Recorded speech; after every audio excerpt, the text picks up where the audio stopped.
alors déjà ça fait un moment que j'ai pas tourné, coucou déjà pour commencer. Aujourd'hui on se retrouve pour une vidéo, vous avez peut-être compris le concept en voyant le titre et la miniature et en voyant ça. On va faire un haul book, tu vois, j'en sais rien, ok, je suis pas une booktubeuse, je ne sais pas, est-ce que cette communauté a un nom? Bref.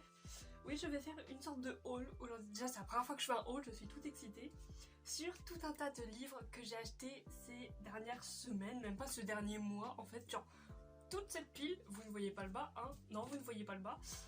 Je l'ai acheté en un mois et demi, à peu près. Ah oui, et alors ceux qui suivent ma chaîne auront remarqué qu'il y a des nouveaux éléments dans le décor, dans ce décor-là. Et il en manque un, en fait, c'est mon poster d'Anastasia. Ouais, j'ai fort le seum, ouais. Hop là. Il est... Oh, ça tient après tout.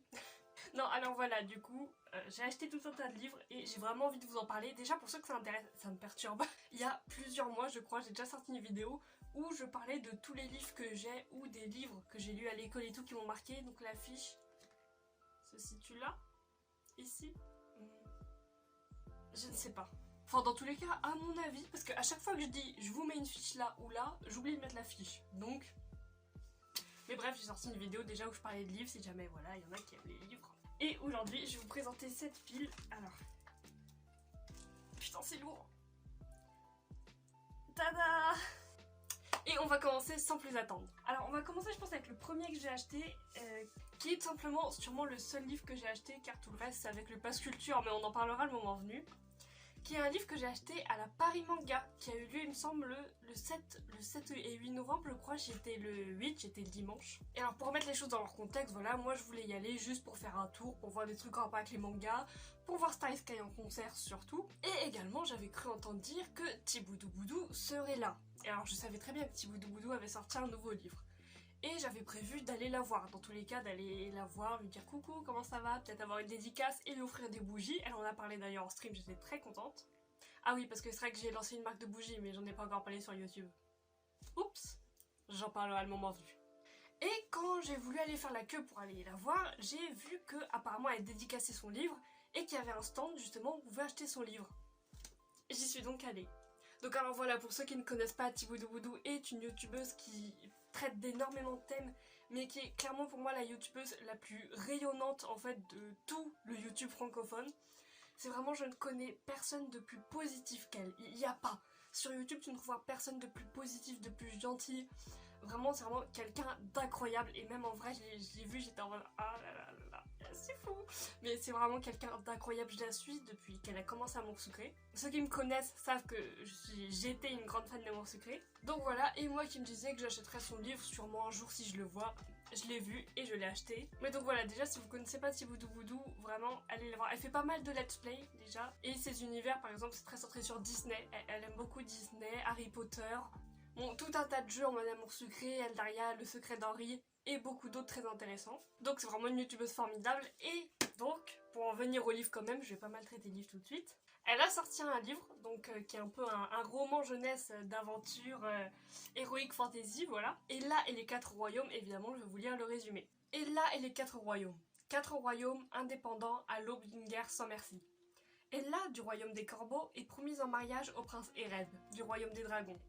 Arrivée dans la forteresse de sa belle famille, la jeune fille voit ses pires craintes prendre forme. Heureusement, le prince Ereb ne semble pas partager les mœurs de son terrible frère aîné. Et là se trouve même un allié inattendu. Je commence déjà à bégayer. Mais lorsque la jeune fille découvre que les dragons sont sur le point d'obtenir une arme effroyable qu'ils ont prévu d'utiliser contre le peuple des abeilles, elle choisit de s'enfuir, déterminée à empêcher le massacre en perspective. D'un territoire à l'autre commence alors pour elle là un voyage semé d'embûches, mais aussi de rencontres. Son courage et ses nouvelles amitiés suffiront-ils à ramener la paix au sein des 4 royaumes? Alors d'ailleurs ce livre-là, du coup, sur toute la pile que j'ai là, c'est le seul que j'ai lu, que j'ai presque terminé, il me reste que 2 chapitres. Tous les autres que je vais vous présenter, je les ai pas encore lus. Ah oui, et en plus elle me l'a dédicacé, carrément du coup quand j'ai été la voir. Et vraiment une dédicace, je vous laisse la lire, vraiment adorable. J'espère que vous avez mis pause pour lire. Mais bref, déjà rien que l'autrice, donc Marilyn Brawl, je sais pas si je lis bien le nom. Donc c'est déjà vraiment quelqu'un d'incroyablement sympathique. Et du coup ce livre là, c'est le seul dont je peux vous en dire un peu plus. Alors déjà avant de l'acheter, honnêtement il me paraissait plutôt intéressant. Je vais pas dire non plus que je m'attendais à adorer ce livre. Moi je suis vachement haut quand même. Voilà, quand je l'ai acheté je me suis pas dit ouais je vais l'adorer et tout, mais je me suis dit vas-y. De toute façon ça fait un moment que j'ai pas lu, donc vas-y on va lire, tu vois, on verra bien. Surtout que logiquement, avant de lire ce livre-là, j'ai encore les 2 derniers tomes du Monde de Narnia à finir et les 5 tomes de Game of Thrones. Et je me suis dit, vas-y, tu sais quoi, tant pis, je vais pas finir le Monde de Narnia, je vais pas encore attaquer Game of Thrones, je vais lire celui-là avant. Ça faisait des mois et des mois que j'avais pas lu, parce que je restais bloquée sur le Monde de Narnia, le tome 6. Ça fait facilement 1 an et demi que je suis sur ce livre, j'arrive pas à le terminer. Et tant que je l'avais pas terminé, je voulais pas commencer de nouveaux livres. Au final j'ai commencé celui-là et en vrai ça m'a redonné goût à la lecture. En vrai c'est parce que j'ai commencé ce livre là que j'ai acheté tout ça là, clairement. Alors c'est vraiment du coup comme je vous l'ai dit un roman jeunesse d'Heroic Fantasy qui est un peu mon genre préféré. En fait tout ce que vous allez avoir là de toute façon c'est des romans jeunesse je crois. Et ça m'a vraiment redonné un peu goût à la lecture. Franchement je l'ai pas fini hein. Bon il me reste que 2 chapitres mais je l'ai trouvé incroyable. Les personnages ils sont géniaux. L'univers est franchement bien développé et c'est ce que je préfère honnêtement. Dans des trucs genre Harry Potter, Game of Thrones, tout ça, ce que je préfère c'est quand vraiment l'univers est développé, on sait qu'il y a tout un tas d'autres choses, il n'y a pas juste les personnages et un monde, enfin dans ce livre là tout est développé en fait, on a le présent mais on a plein d'informations sur le passé, sur les autres royaumes et tout, même si j'aurais aimé en avoir encore un peu plus, franchement un préquel de comment les 4 royaumes ont été formés et tout, moi c'est le genre de truc que je kifferais évidemment. Mais honnêtement je crois qu'il n'y a pas un seul moment, alors je mets du temps à lire mes livres, hein, c'est clair parce que je l'ai commencé il y a longtemps, mais il y a pas, franchement je crois qu'il n'y a pas un seul moment où je me suis fait chier, où je me suis dit ouais j'aimerais que ça aille plus vite et tout. Alors il y a quand même quelques défauts, quelques petits trucs qui m'ont chafouiné, mais je pense que j'en parlerai le jour où je ferai une critique, en fait simplement parce que j'ai presque fini ce livre et du coup j'ai bien envie de t'en faire une petite vidéo critique qui sortira peut-être peu de temps après celle-là, faut déjà que je termine de lire et que j'écrive. Mais honnêtement si jamais vous aimez le genre des romans jeunesse, de l'heroic fantasy, je vous le conseille parce que franchement je trouve pas mal du tout. Les personnages ils sont très attachants, mais évidemment il y en a certains qui au contraire sont détestables, mais ils sont tous très bien écrits. Après c'est un roman jeunesse, mais je tiens à vous le dire c'est pas niais non plus, il y a quelques actes un peu sanguinaires on va dire, voilà, sans en dire plus, il y a quelques morts évidemment. Parce que même si j'aime bien les romans jeunesse et tout, je préfère les histoires, pas qui finissent mal, parce que je ne sais, enfin celle-là, là où j'en suis ça va, ça a l'air de plutôt bien se dérouler. Mais j'aime bien les histoires où il y a quelques morts, quelques actes un petit peu barbares et tout, c'est le genre d'histoire que j'aime bien. Et sans rentrer dans le détail, il n'y a rien de gore, attention, je dis juste, ça ne ménage pas les personnages. Voilà, c'est pas parce que ce personnage-là est un héros qu'il sera ménagé et qu'il sera toujours en sûreté, voilà. J'en dis pas plus parce que je veux pas spoiler non plus et je veux pas que vous fassiez trop d'attentes, des fausses attentes. J'ai déjà passé beaucoup de temps sur ce livre, en plus je crois que j'ai rien écrit, je dis tout comme ça, du coup j'ai peur que ce soit un peu brouillon. Mais bon voilà, c'est un bon livre franchement d'heroic fantasy, l'univers est bien développé, c'est pas un livre niais. Moi ça m'a redonné goût à la lecture. On va passer sans plus tarder maintenant à la suite des livres. Alors au final vous voyez peut-être un peu le dessin, peut-être que certains auront reconnu. Alors il y a 3 livres mais je ne vais parler que du premier parce que c'est une trilogie. C'est tout simplement les livres Hunger Games, voilà, donc j'ai le 3e, le 2e, le premier, je vais surtout parler du premier pour pas spoil évidemment. Alors bien que je n'ai pas lu les livres, du coup j'ai vu les films, et c'est pour ça que j'ai voulu acheter les livres évidemment. J'ai vu les films, je crois qu'il y a 4 films du coup, et je crois que les 4 je les ai vus dès leur sortie en fait. Et j'avais entendu justement un peu parler des différences entre les livres et les films. Et également j'avais une amie, il y a peut-être 2-3 ans, qui avait lu les livres et qui arrêtait pas de m'en parler. Donc ça fait longtemps que je voulais sauter le pas, donc j'ai sauté le pas. Et donc pour faire un résumé, en fait c'est un peu les États-Unis dans un futur sombre, où ça ne s'appelle plus les États-Unis n'existent plus, où tout a été divisé en 13 districts. Et chaque district a un peu sa spécialité, donc il y en a un ça va être l'élevage du bétail, l'autre c'est les plantations, la pêche, les minerais, enfin les métaux précieux, le charbon, l'électricité, les nouvelles technologies, tout ça, chaque district a sa spécialité. Et donc évidemment il y a un gouvernement, voilà, Panem, avec Monsieur Snow, je sais plus, le président Snow, voilà plutôt c'est plus correct, qui gouverne du coup ce nouveau pays, ce nouveau monde. Et il gouverne par la peur. Et pour faire simple, en fait, pour ceux qui ne connaissent pas, parce que là je résume les films, et bon bah du coup un peu le premier livre, chaque année il y a une moisson où en fait dans chaque district on prend un garçon et une fille âgés entre 12 et 18 ans. Donc on a au total 26 candidats puisqu'il y a Alors je dis 13, non c'est 12. En fait depuis tout à l'heure c'est 12 districts et donc dans chaque district on prend un garçon et une fille, donc au total il y a 24 participants. Et ces 24 enfants, en fait âgés de 12 à 18 ans, on les met dans une arène et le seul qui survit gagne et le but c'est de s'entretuer. Donc alors oui c'est un peu l'avant de Fortnite, de PUBG, c'est l'un des premiers Battle Royale en fait. Avant Squid Game, tout ça, même si Squid Game a été écrit avant Hunger Games en vrai, pour ceux qui ne le savent pas. Donc voilà, c'est un Battle Royale entre des enfants. Et on suit une héroïne, donc qui a peut-être 17-18 ans je crois, et qui se retrouve à se porter volontaire pour participer au jeu parce que sa petite sœur de 12 ans a été piochée. Et donc pour éviter que sa sœur de 12 ans joue à ce jeu mortel où elle est sûre de ne pas survivre, sa grande sœur, donc Katniss Everdeen, le personnage principal, se porte volontaire et va jouer au jeu.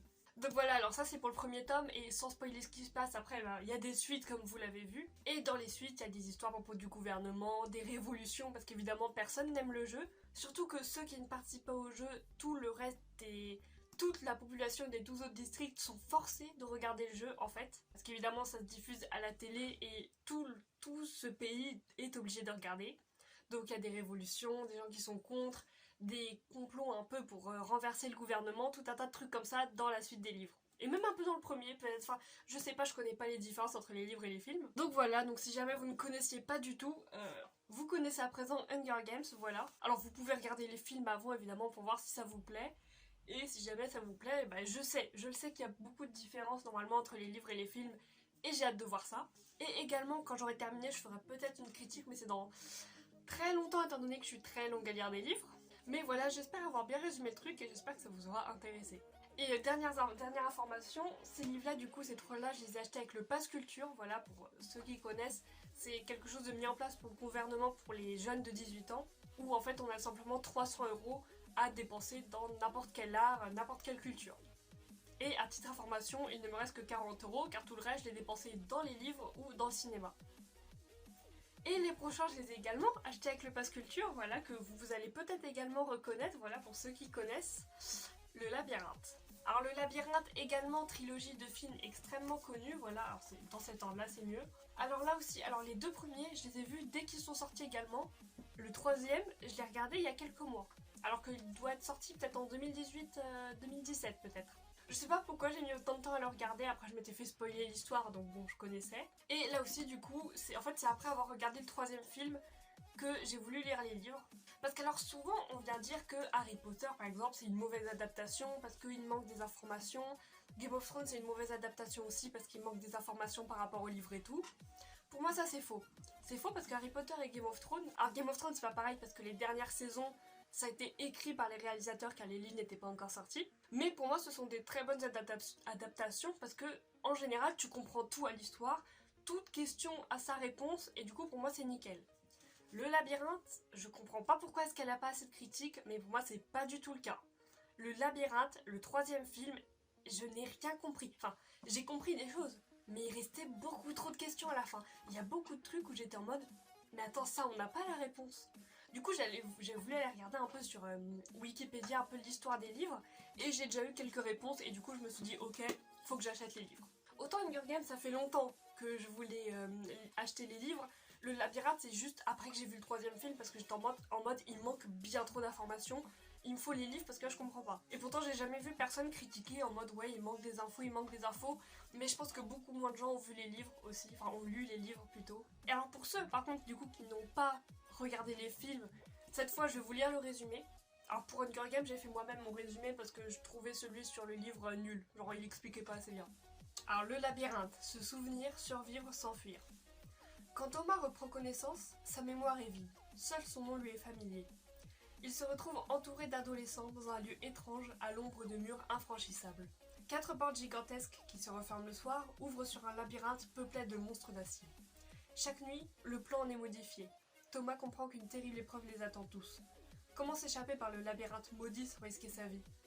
Si seulement il parvenait à exhumer les sombres secrets enfouis au plus profond de sa mémoire.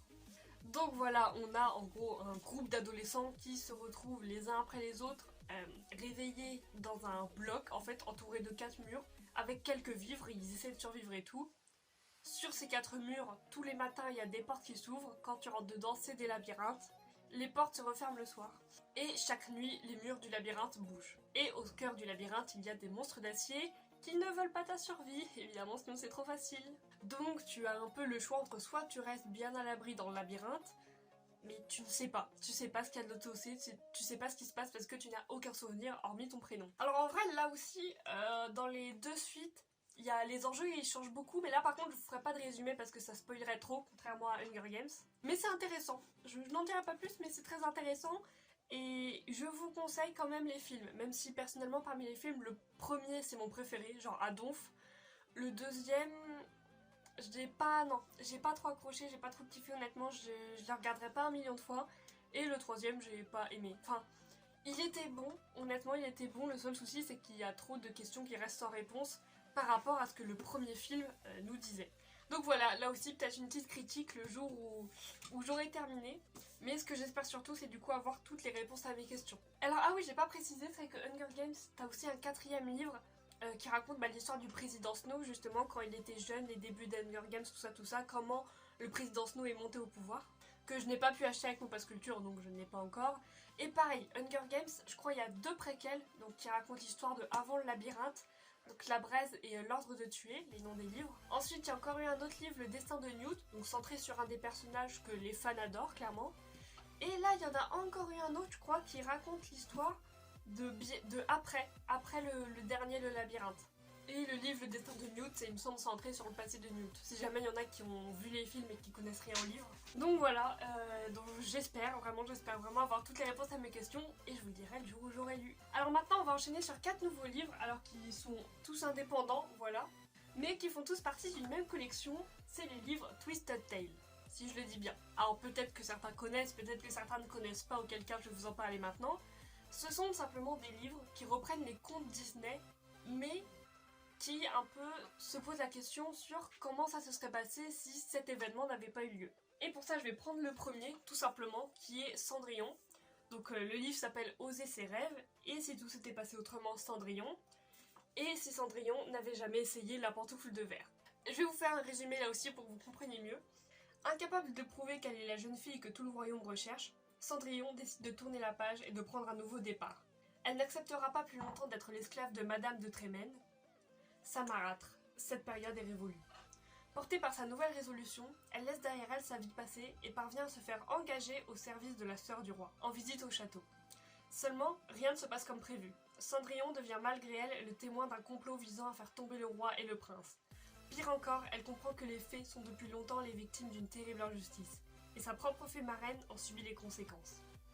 Confrontée à de telles menaces, Cendrillon doit trouver un moyen de mettre un terme à toutes ces machinations, avant qu'il ne soit trop tard. Ceci n'est pas l'histoire de Cendrillon telle que vous la connaissez, c'est une histoire de loyauté, de courage, d'amour. Une histoire où seul un détail peut tout changer.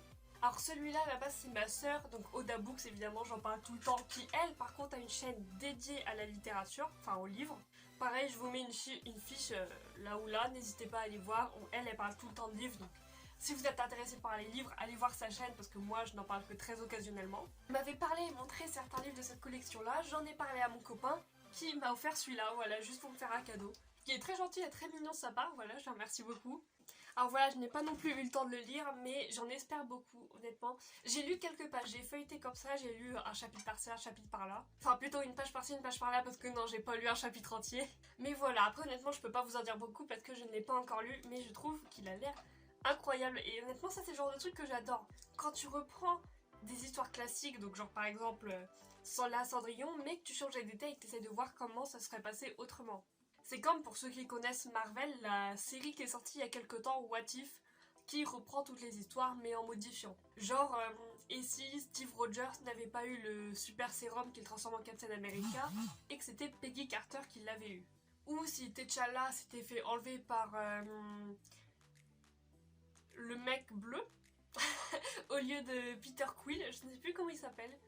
Yondu, voilà, et si T'Challa s'était fait enlever par Yondu à la place de Peter Quill, ou si Odin n'avait jamais enlevé Loki, enfin bref, que des trucs comme ça. Et d'ailleurs, j'ai moi-même eu du coup une émission, je faisais ça sur YouTube il y a longtemps, qui s'appelait... Non, j'avais pas une émission, si, non. Si, oui, j'avais une émission comme ça s'appelait Une histoire sans personnage. Où justement, par exemple, en fait, j'ai fait qu'une seule vidéo de cette émission, où j'essayais de voir comment se serait passé Harry Potter si Dumbledore n'avait jamais existé. Et je voulais aussi faire comment se serait passé The Amazing Spider-Man sans Flash Thompson et comment se serait passé le monde de Narnia sans Ed Wood, et au final, j'étais pas convaincue par ce que j'écrivais, du coup j'ai abandonné. Mais c'est le genre de truc que j'adore. Et j'ai 4 livres de cette collection-là, donc je vais vous présenter un petit peu les 4 vite fait. Le prochain, c'est Et si Ariel n'avait jamais vaincu Ursula, Profondeur de l'océan. Alors celui-là, je l'ai acheté un peu involontairement. Parce que tout simplement, avec mon Pass Culture, je voulais acheter des livres de cette collection-là. Sur l'application Pass Culture, parce qu'en fait, il faut acheter le livre sur l'application et après tu viens juste le récupérer en magasin. J'avais tapé Et si tout s'était passé autrement Disney, et en fait, je n'avais trouvé que 3 livres. Donc celui-là, qui par chance était à même pas 1 km de chez mon copain, et j'avais trouvé 2 versions de La Reine des Neiges, un à 90 km de chez moi et un autre à 900 km de chez moi. Donc je m'étais dit, bah gros, s'il y a que 3 livres, et il y en a un, j'ai la chance, c'est près de chez moi, je vais aller l'acheter, tu vois, même si c'est pas celui qui m'intéressait le plus. Donc j'ai acheté ce livre-là, et après je me suis rendu compte que si je tapais le titre un peu anglais, donc Twisted Tale, là par contre j'avais tout un tas de livres et je pouvais prendre celui que je voulais parce que j'avais l'embarras du choix. Du coup, je me retrouve avec un de ceux qui m'intéressaient pas tellement, mais maintenant que je l'ai, de toute façon, je vais le lire quand même. Et je vais vous lire le résumé. Ariel est une jeune sirène rêveuse qui ne souhaite que 2 choses. Parcourir le monde et avoir des jambes. Cette curiosité pour le monde des humains et son attirance pour le prince Eric la poussent à transgresser les lois de son père, le roi Triton, et à commettre l'irréparable, échanger sa voix contre sa liberté. Mais tout bascule lorsqu'elle ne parvient pas à se défaire du marché passé avec Ursula. 5 années plus tard, orpheline et sans voix, Ariel est devenue la reine d'Atlantica, tandis que la sorcière des mers, toujours déguisée, règne sur le royaume du prince Eric. Lorsque la petite sirène découvre que son père pourrait être vivant, elle retourne à la surface pour confronter Ursula, auprès d'un prince qu'elle imaginait ne jamais revoir. Ceci n'est pas l'histoire de la petite sirène telle que vous la connaissez, c'est une histoire de pouvoir, de courage, d'amour. Une histoire où un seul détail peut tout changer. Donc voilà, et alors juste pour parler du coup de cette collection-là, il me semble qu'il y a 12 livres qui existent. Donc par exemple, un avec Blanche-Neige, mais je ne sais plus c'est quoi l'histoire. Un avec Maléfique, où ça demande ce qui se serait passé si Aurore ne s'était jamais réveillée. Un avec Mulan, où Shang en fait meurt, et du coup Mulan fait un voyage dans le royaume des morts pour aller le rechercher. Un avec Hercule, où tout simplement Hercule choisit de rester dans le mont Olympe, et Mégara a une chance de rester avec lui, ou pour ça elle doit aller dans le royaume d'Hadès pour aller chercher la petite copine de son ex. Donc pour ceux qui se rappellent plus dans l'histoire d'Hercule, Mégara a un copain qui meurt et elle donne une partie de sa vie, ou enfin elle donne son âme ou un truc comme ça, pour qu'il revienne à la vie, et quand il revient à la vie, il la quitte pour une autre meuf. Et elle se retrouve piégée avec Hadès. Et donc là justement, cette fameuse meuf, pour qui son copain l'a quittée, est morte et elle doit aller la chercher. Et j'avoue qu'elle a l'air trop bien cette histoire-là. Une autre aussi qui m'intéressait, que je voulais, mais je l'ai pas trouvée sur le Pass Culture, sinon je l'aurais clairement pris, c'est celle sur La Belle et la Bête, où tout simplement ça raconte l'histoire de... ça demande ce qui se serait passé si la mère de Belle était l'enchanteresse qui avait ensorcelé la bête. Et ça aurait été trop bien.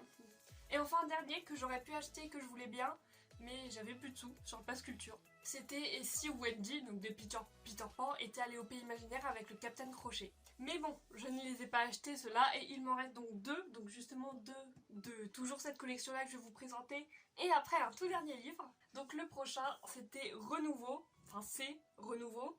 Et si Anna et Elsa ne s'étaient jamais rencontrées, et il a l'air bien. En plus celui-là c'est sûrement un des plus petits de la collection. Genre juste regardez par rapport au prochain. Ouais, c'est vrai qu'il est vraiment pas gros celui-là. Donc l'histoire tout simplement. Elsa est une jeune princesse pleine d'espoir, promise au trône d'Arendelle. Mais une question ne cesse de la hanter. Pourquoi a-t-elle toujours eu la sensation étrange qu'une part essentielle d'elle-même lui manquait? Après la mort inattendue de ses parents, Elsa est contrainte de trouver des réponses plus rapidement qu'elle ne l'imaginait. Mais quand de mystérieux pouvoirs commencent à se manifester, des bribes de souvenirs remontent à la surface de sa mémoire. Des souvenirs provenant de son enfance, qui semblent avoir été effacés, comme par magie. Elle ne cesse de revoir le visage d'une très jeune fille qui lui semble trop familier. Déterminée à combler le vide qu'elle a toujours senti en elle, Elsa se met en marche et entame un voyage éprouvant à travers le royaume de glace pour retrouver la princesse disparue. Ceci n'est pas l'histoire de la Reine des Neiges telle que vous la connaissez. C'est une histoire de famille, de sacrifice, d'amour. Une histoire où un seul détail peut tout changer. Alors celui-là, j'ai juste mon copain qui s'est mis un moment à prendre une page au hasard vers la fin et à lire cette page-là, donc je me suis fait spoiler un peu 2-3 trucs, j'ai un peu le seum. Mais j'ai acheté parce que je veux trop savoir du coup où est Anna. Anna existe dans cette histoire, où elle est, qu'est-ce qui s'est passé, est-ce que ses parents l'ont abandonnée? Et du coup j'ai vraiment hâte de le lire. Ah oui, et au passage j'ai pas pensé à le dire, mais si jamais vous avez lu un des livres que j'ai présenté, n'hésitez pas à me donner votre avis sans spoil, par pitié, ne spoilez pas. Sinon vous serez très certainement banni de la chaîne, enfin vous ne pourrez plus mettre de commentaires. Mais n'hésitez surtout pas à dire si vous avez aimé le livre et à me dire par exemple quelles étaient vos attentes et est-ce que ces attentes ont été comblées, oui ou non. En essayant de ne pas spoiler s'il vous plaît. Avant-dernier livre à présenter et dernier livre du coup de la collection Twisted Tale. Où est la vraie vie et si la mère de réponse avait bu la potion de la mauvaise fleur? Et alors celui-là, mais c'est clairement, en fait avant d'acheter les livres, j'avais été voir justement les 12 livres de cette collection, j'avais lu tous les résumés pour prendre ceux qui m'intéressaient le plus. Et c'était clairement celui-là. Celui-là c'est clairement celui qui m'intéressait le plus, je trouve qu'il a l'air incroyable même s'il est très épais. Et alors celui-là pareil, j'ai juste ouvert une ou deux pages par-ci par-là, surtout au début, et il a l'air génial. Donc pareil, je vais vous lire le résumé. J'ai une tache noire, mon maquillage. Ça c'est un truc que je ne comprends pas. Alors pose make-up, dès que je me maquille et surtout je crois c'est quand je mets du crayon, souvent j'ai une tache comme ça qui apparaît sous les deux yeux. Là c'est juste sous celui-là. Et à chaque fois que je l'enlève elle revient, mais je sais pas d'où elle provient. Je sais pas si c'est mon mascara, mon crayon, mon liner, mais à chaque fois j'ai la tache qui revient. Et je ne sais pas pourquoi. Ça fait, je l'ai déjà enlevé 2 fois mais elle revient. Moi je commence à avoir soif par contre. Donc... Désespérés à l'idée de sauver leur reine et son bébé à naître, les citoyens du royaume ratissent les alentours pour trouver la fleur issue d'une larme de soleil qui pourra la soigner. Lorsque la fleur est enfin trouvée, la reine est guérie et donne naissance à un magnifique bébé. Seulement il ne s'agissait pas d'une larme de soleil, c'était une larme de lune. La petite fille aux cheveux argentés s'épanouit, faisant le bonheur de ses parents. Mais avec ses cheveux mystérieux arrivent des pouvoirs très dangereux. Le pouvoir de blesser et non celui de guérir. Pour la sécurité du royaume, Réponse est enfermée dans une tour et placée sous la responsabilité de Mère Gothel. Durant 19 ans, elle reste enfermée, sachant bien qu'elle doit protéger le monde de ses cheveux magiques. Quand elle décide enfin de fuir le seul foyer qu'elle ait jamais connu, pour aller voir les lanternes qui brillent dans le ciel chaque année le jour de son anniversaire, elle se retrouve entraînée dans une incroyable aventure avec 2 voleurs. Une hors-la-loi dénommée Gina et une fripouille du nom de Flynn Rider. Alors celui-là je pense que c'est celui qui m'intéresse le plus, parce que à la fois c'est juste un petit détail qui change, mais le début de l'histoire c'est le même au final. On a une jeune fille enfermée avec une femme dans une tour, des lanternes chaque année le jour de son anniversaire et elle fuit pour aller voir ses lanternes. Donc en fait grosso modo c'est la même histoire, mais avec un détail qui change. C'est juste, elle n'a pas de pouvoir de guérison mais de blesser les gens, et j'ai hâte de voir à quel point du coup tout change. En plus je viens de voir un détail, c'est que regardez du coup là il y a la lanterne du royaume mais en bleu et non en jaune, voilà ça me fait rire. J'ai hâte de savoir genre du coup Mère Gothel elle est comment avec Réponse, genre Mère Gothel elle est contente de faire ça ou pas du coup, parce que ça lui apporte rien et au contraire ça la met en danger. Ensuite du coup Gina, savoir qui c'est parce que ça par contre c'est vraiment le changement, c'est un personnage qui sort de nulle part. Est-ce qu'elle aura quand même sa romance avec Flynn Rider? Ça se trouve elle va tuer Flynn Rider en fait du coup. Est-ce que comment ses parents par exemple vont réagir? Si jamais elle revoit ses parents, ils vont sûrement lui dire bah non casse-toi tu vois. En plus tiens, quand tu regardes du coup je pense va à nouveau y avoir peut-être toutes les scènes où des gardes essayent d'arrêter Flynn et du coup Gina également. Est-ce que Réponse va servir de ses cheveux pour tuer les gardes royaux par exemple, tu vois, j'en sais rien. Est-ce que le caractère de Réponse il est bien différent? Là ça m'intrigue vraiment. J'ai vraiment très... Je pense que oui c'est même prévu que dès que j'ai terminé celui sur le livre de Thiboudou et là les 4 royaumes, j'ai mon livre Le Monde de Narnia tome 6 que je vais peut-être essayer de terminer même si je ne sais même plus où est-ce que j'en étais, et après je lis celui-là. Clairement je lis celui-là, c'est obligé. C'est vraiment celui que je trouve le plus intéressant, j'ai hâte de voir. Enfin, il ne reste plus qu'un seul livre, donc alors là vous voyez les trucs qui sont divisés en 2 piles, hein, puis il y a 7 auteurs là quand même. On est sur les tout derniers livres, alors celui-là je l'ai découvert un peu par hasard. Pour vous faire un résumé, une fois j'étais avec des amis dans l'espace culturel d'un Leclerc. Un de mes amis a voulu aller voir des mangas, et alors moi en plus justement j'étais allée dans le coin justement roman jeunesse pour aller voir les Twisted Tale. Et à un moment je vois une image qui me fait tilt tout de suite. Alors du coup je crois que c'est à l'envers, hein, mais là c'est marqué Loki. Et on voit la tête de Loki. Ceux qui connaissent un peu ma chaîne savent que j'ai fait 6 vidéos sur la série Loki, donc une vidéo par épisode. Déjà je suis très fan de Marvel, puisque même à part ça j'ai fait je crois 3 autres vidéos sur Marvel. Et Loki est certainement un de mes personnages préférés, mon grand crush, bon, je dois l'assumer. J'ai failli tomber. J'aime énormément le personnage de Loki, voilà. Et j'ai vu ça, tout de suite j'ai fait, il me le faut. Non, alors d'abord je l'ai pris, je voulais savoir de quoi il parlait. Donc déjà c'est un livre avec le logo Marvel, hein, c'est officiel. Alors je ne pensais que par contre je suis une très mauvaise booktubeuse parce que je n'ai donné aucun nom d'auteur et aucune maison d'édition. Donc alors le livre est là les codes 4 royaumes, ça je l'ai dit, c'est Thiboudou Boudou par la maison d'édition Fleury. Les Hunger Games ils sont par Suzanne Collins et ceux-là c'est la maison d'édition PKJ. Les labyrinthes c'est par James Dashner, mais bon après ça c'est plutôt connu comme c'est des livres connus. Également ceux-là c'est ceux par PKJ. Ça se trouve ça se prononce pas du tout comme ça, je n'en ai aucune idée. Et les Où est la vraie vie c'est par Liz Braswell et c'est Hachette tout simplement. Donc celui-là donc qui a en plus le logo officiel Marvel, donc c'est quand même plutôt quelque chose. Voilà. Fait par Mackenzie Lee et également par Hachette. Donc voilà, ce que je voulais dire c'est que je pense que Marvel a donné son accord en fait tout simplement. Mais bref, perdons pas plus de temps, je vais vous lire le résumé et c'est là que je me suis dit il me faut ce livre, il me le faut. Et c'est le premier d'ailleurs, après celui de Thiboudou Boudou, donc et là les 4 royaumes, celui-là c'est le premier que j'ai acheté. Je l'ai acheté avec le pass culture aussi, en même temps que les labyrinthes, les Hunger Games et celui sur Ariel, le Twisted Tale sur Ariel. Et c'est clairement un des premiers que j'ai voulu. Donc il s'appelle Loki, les racines du mal. Une question nous hante depuis des siècles. Pouvons-nous changer notre destin? Bien avant d'affronter les Avengers, le jeune Loki souhaite désespérément faire ses preuves et endosser le rôle du héros. Dans son entourage, pourtant, tous le soupçonnent d'être mauvais et retors. Exception faite d'Amora. Amora, oui, du goût, la moutarde, tout ça on connaît. L'apprentie magicienne d'Asgard semble être son âme sœur. La seule à priser la magie et le savoir et, peut-être, avoir ce que Loki recèle des meilleurs. Mais lorsque les deux amis provoquent la destruction de l'un des artefacts les plus précieux du royaume, Amora est exilée sur Terre, où ses pouvoirs s'évanouiront inexorablement en une longue agonie. En l'absence de la seule personne ayant jamais considéré sa magie comme un don et non comme une menace, Loki sombre peu à peu dans la frustration à l'ombre de son frère, Thor, le prince adoré de tous. Des années plus tard, Odin l'envoie sur Terre afin d'élucider une série de morts mystérieuses ayant sans doute été provoquées par la magie. Une enquête qui obligera Loki à explorer le Londres du 19e siècle en affrontant ses propres envies et désirs. Au fond, qui veut-il être réellement? Donc en vrai ce livre ça me fait un peu penser à une fanfic. En fait genre, il y a des tas de fanfics sur Loki en fait. Et je pense que c'est ça, mais une fanfic en bien meilleure quand même. Même si je fais partie de ces gens en général, Loki j'aime pas le voir dans des romances, même si moi-même j'ai énormément croché sur lui, hein, clairement. Non, Loki, premier degré, je le vois pas dans une romance, je le vois pas être amoureux vraiment d'une femme, tu vois, ou d'un homme parce qu'il est bi.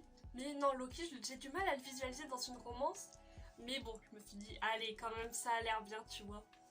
Enfin, j'aime beaucoup les fanfics où Loki est dans une romance, mais pour moi, c'est pas... J'aime bien ça, mais pour moi, c'est pas cohérent avec le personnage. C'est pour ça aussi que j'aime pas la nouvelle série Loki, du coup, c'est que mon cœur me dit, j'adore ce genre d'histoire, mon cerveau me dit, ça va pas avec le personnage. Mais bon, j'ai quand même foncé parce qu'il a vraiment l'air très intéressant et il y a le logo Marvel, donc bon, c'est un peu mieux qu'une fanfic, je pense. Donc voilà, alors en plus j'en ai parlé sur TikTok carrément celui-là. Donc voilà, après à vous de voir si vous aimez le personnage de Loki, les histoires de Marvel, les romances, voilà tout simplement, l'heroic fantasy du coup, puisqu'il y a Asgard, la magie, tout ça, ou les histoires de meurtres à élucider au Londres du 19e siècle, et merde j'ai bégayé, je pense que ce livre pourrait vous intéresser. J'ai failli tomber. Donc voilà, après à vous de voir, hein, clairement. Maintenant j'aurai plus qu'à ranger tous ces livres là, je les ai sortis pour la vidéo, j'ai plus qu'à tous les ranger. Donc voilà, n'hésitez surtout pas à me donner votre avis si jamais il y a des livres que vous ne connaissiez absolument pas, genre même Hunger Games et le labyrinthe si vous ne connaissiez pas non plus les films. Dites-moi si vous avez envie maintenant de vous intéresser à ces films pour Labyrinthe et Hunger Games ou aux livres dont je viens de parler. Et dites-moi si vous avez envie de les lire, de les acheter ou quoi. Au contraire, si jamais il y a des livres que vous avez vus ici, que vous avez déjà lus, n'hésitez pas à me dire si ce livre vous a plu et s'il a correspondu ou non à vos attentes. Et n'hésitez pas, pourquoi pas, à donner votre avis ou des livres dans le même genre que vous avez bien aimé. Donc par exemple les Twisted Tales, si jamais vous les avez tous lus, j'en sais rien, dites-moi celui que vous avez préféré au final. Ou si vous connaissez d'autres livres dans le même genre que Loki, les racines du mal, ou d'autres livres de romans jeunesse ou d'heroic fantasy, ou les deux. Voilà, c'est la fin de cette vidéo, je suis à 45 minutes, ça fait 45 minutes que je parle, je suis mais assoiffée, je pense que la vidéo ne durera pas 45 minutes. Hein. Je suis en train de mourir de soif, mes lèvres sont sèches comme jamais. Donc c'est la fin de cette vidéo, j'espère qu'elle vous aura plu, n'hésitez pas à donner votre avis dans les commentaires, qu'il soit positif ou négatif, tant qu'il est constructif. N'hésitez pas à l'abonnement, le pouce bleu, la cloche comme d'habitude, et moi je vous dis à la prochaine. Allez, vous jouez.